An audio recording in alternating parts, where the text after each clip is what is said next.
So let me ask you a simple question.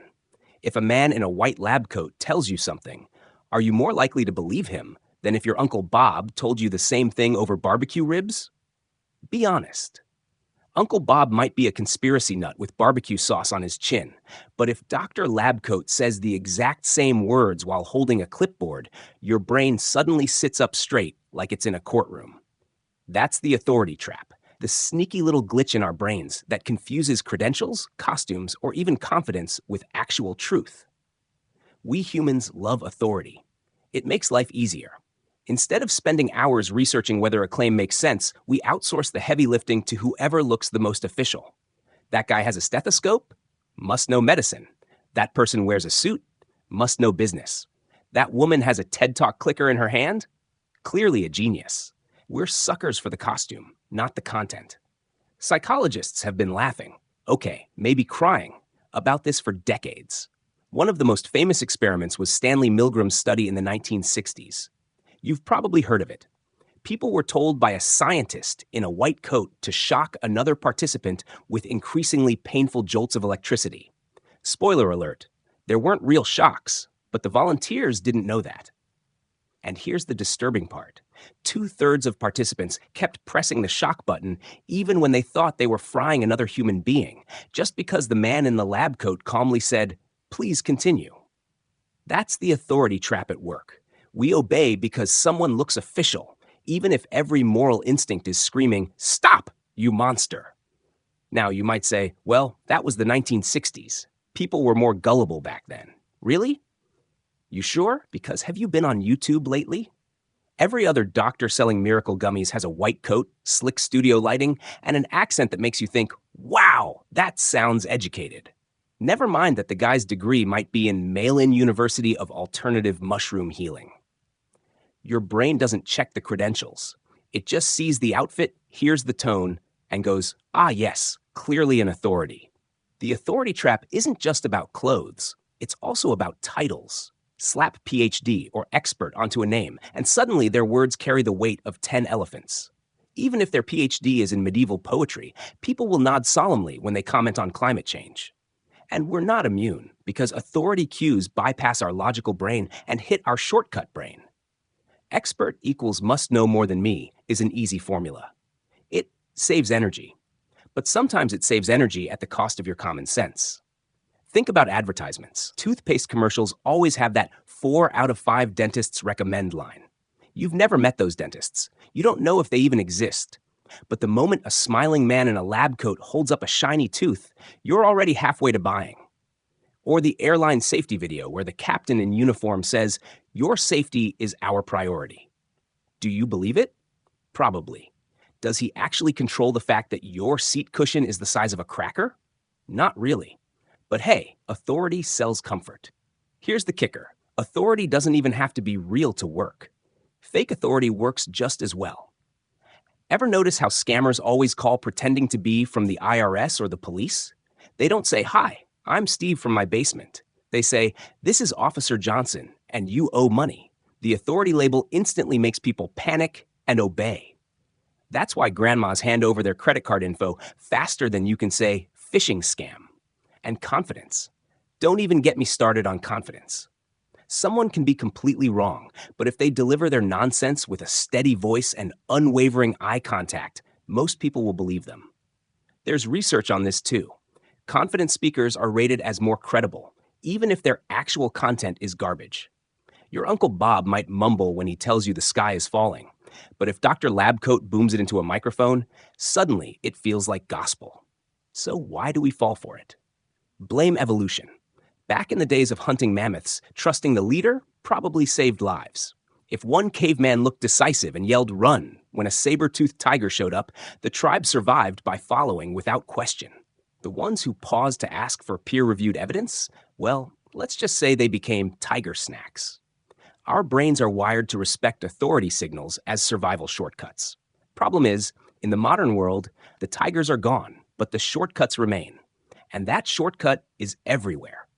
From celebrity doctors pushing detox teas, to politicians quoting statistics you'll never bother to fact check, to influencers bragging about their life coach certification. We constantly confuse the trappings of authority with actual knowledge. It's why someone in a business suit can walk into a room and people assume they're competent, while the guy in sweatpants might actually be the billionaire. We judge the packaging, not the product.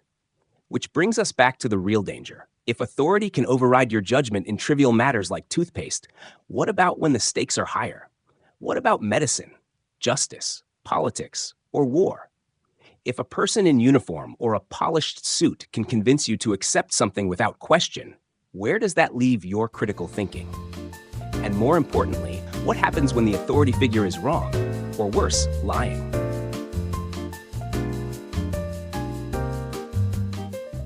So here's the uncomfortable truth. Authority doesn't just trick you into buying toothpaste or listening to fake doctors on TikTok. It also shapes entire societies, for better or for worse.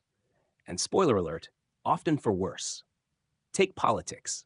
Ever notice how politicians are obsessed with stagecraft? Flags in the background, podiums with official seals, carefully chosen outfits that scream, "I'm serious, trust me." It's theater, the suit, the tie, the tone of voice. It's all authority signals designed to bypass your skepticism.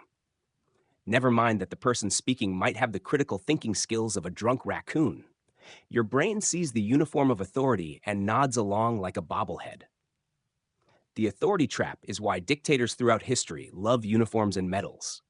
The more medals clinking on the chest, the more the brain thinks, wow, important. Even if those medals were awarded for best at clapping for the dear leader, the costume works. The authority aura hypnotizes people into compliance. And before you know it, entire nations are following orders that make no sense because they came from someone wearing the right hat. And it's not just politics. Think about business. Corporate culture runs on authority signals. Fancy titles like Senior Vice Executive of Strategic Operations sound impressive, but often translate to person who writes long emails. People listen to the guy with the corner office not because his ideas are better, but because the furniture tells us he must be important. And have you noticed how consultants often roll into meetings with PowerPoints full of buzzwords? Half the words don't mean anything, but the suit and confident delivery trick people into signing million-dollar contracts. Congratulations, you just paid a guy to tell you to synergize cross-functional paradigms. Let's talk media. News anchors wear suits, sit behind big desks, and deliver their lines with calm, steady voices. That doesn't make them more accurate, but it makes you trust them. Swap out the suit for pajamas and stick them in a messy kitchen, and suddenly their credibility plummets, even if the words are identical. Authority is performance. The costume is the credibility. And your brain falls for it every time. Now, here's the scary part. Authority doesn't even have to be external. We can internalize it. Ever been in a meeting where one person speaks first, confidently, and suddenly everyone else nods along? That's mini authority in action. The loudest or most confident person in the room becomes the de facto expert, even if their idea is about as solid as a sandcastle in a hurricane. Whole projects get greenlit because someone with a title or a booming voice said so. And don't get me started on social media. Influencers thrive on the authority trap. Blue checkmark? Must be credible. Big follower count? Must know what they're talking about. Never mind that their expertise comes from yelling into a ring light for 6 months straight. Authority has gone DIY. You don't even need a lab coat anymore. Just a slick Instagram feed, a microphone, and a catchphrase. Suddenly, you're the authority people quote at dinner parties. So how do we defend ourselves against this glitch in our wiring? First step, recognize the costume. When someone shows up in a white coat, a suit, or with a fancy title, pause and ask yourself, would I believe them if they were wearing sweatpants? If the answer is no, you're probably falling into the authority trap. Second, separate confidence from competence. Just because someone speaks with authority doesn't mean they actually have authority. A confident liar is still a liar. A shaky-voiced expert is still an expert. Your job is to evaluate the content, not the delivery. Hard, I know. Our brains crave shortcuts. But the moment you stop letting confidence hypnotize you, you start seeing how often empty suits are running the show. Third, demand receipts. Real authority can back itself up with evidence. If Dr. Labcoat tells you his mushroom gummies cure every disease, ask for the peer-reviewed studies. If a politician promises to fix everything, ask how. If your CEO declares synergy will save us, ask what that actually means in English. Fake authority crumbles under scrutiny. Real authority, while maybe less flashy, can stand the test. Here's the paradox. We need authority. Society can't function if everyone distrusts every doctor, teacher, or leader. But blind obedience is just as dangerous. The authority trap reminds us that authority is a tool, not a guarantee of truth. Like fire, it can cook your dinner or burn your house down. So the next time you feel the urge to trust someone just because they have a title, a uniform, or a voice like Morgan Freeman, stop. Ask yourself, is this real authority earned through knowledge and evidence? Or is this just a costume, a performance, a shortcut my brain is mistaking for wisdom? Because if history has taught us anything, it's that the world's biggest disasters, from financial crashes to wars, weren't caused by clueless Uncle Bobs. They were caused by very confident, very official-looking people who everyone assumed must be right. And maybe that's the scariest part of the authority trap. It's not just that we fall for it individually, it's that entire societies fall for it together. We see the lab coat, the uniform, the suit, and we all nod along, even as the cliff edge gets closer. So here's my final question.